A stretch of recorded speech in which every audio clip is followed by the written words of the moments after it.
So, welcome back, y'all, to Outer Level Experiences. And I was looking at those California wildfires, and one thing I noticed when I was looking at them was that they didn't look natural. When I say they didn't look natural, I mean like they didn't look like they were spreading, like naturally spreading. I put it like that. And and what told me that was when I was looking at the houses, the way they were burning in a way that just didn't look like you know naturally. So it almost looked like there had to been some type of flammable accelerant applied to these houses, and that gave me the feel that this was planned rather. And sure enough, as we continue to watch, and I was saying this before these videos were coming out of people putting gasoline on the fires, and they were catching people literally, feeding the fires. And that just told me that yeah, I was right. Something. I think this was all planned, and I think this is a land grab, along with some other. But I think there are several other types of agendas at play here. Like maybe they're trying to cover up something, but I think ultimately it's a land grab.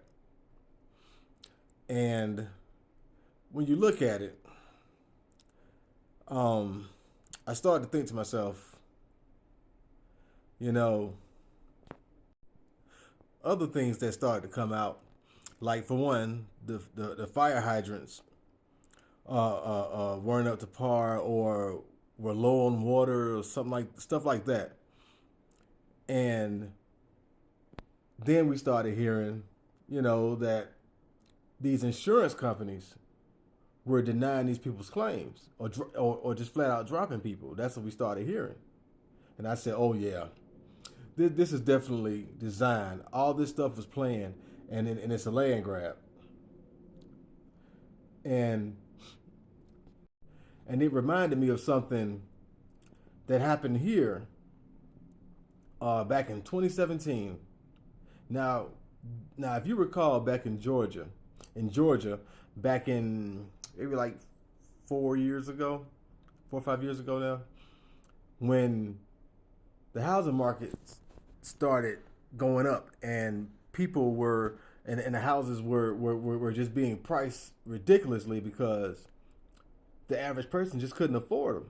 And the reason why the average person couldn't afford them was because these corporations were coming in and basically swooping the houses off from under people.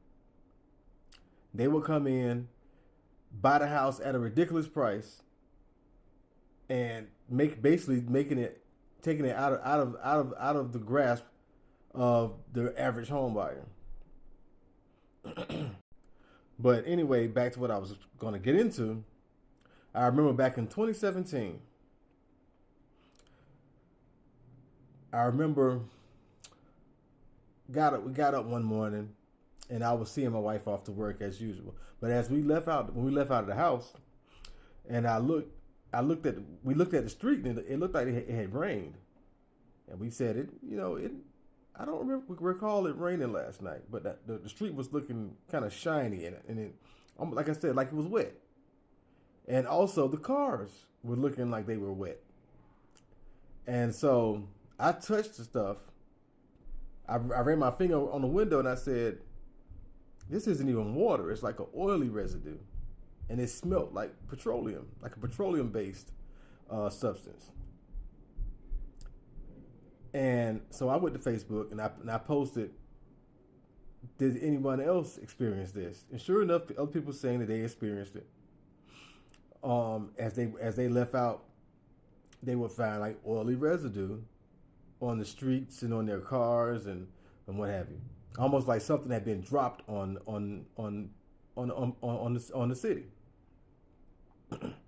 Sure enough, around that time, we started noticing houses being burned down. And it wouldn't be like one house, like, one house in this neighborhood, another house in that neighborhood. It would be like two or three houses. Skip a house, another house burned down. And shortly after that, that's when these corporations started coming in and buying these houses and buying these plots. And then what they do, they were putting up, they were either building up apartments, or they were putting up these turn these houses into forever homes, forever renters. My bad, forever renters. And that's basically a house that will never be for sale. You can only rent it. But anyway, all this just looks peculiar. Just looks very strange. And I also want to say my heart goes out to all the people who lost their lives or lost their belongings, their homes. This is just crazy, and I think that we should keep our eyes open on this. I think that there are other agendas at play here, but we'll see what happens next. But I'm almost sure we're going to see a lot of corporations swooping in and buying these pieces of land and doing what they're going to do with it. But until next time, that's just my thoughts. Peace out, y'all.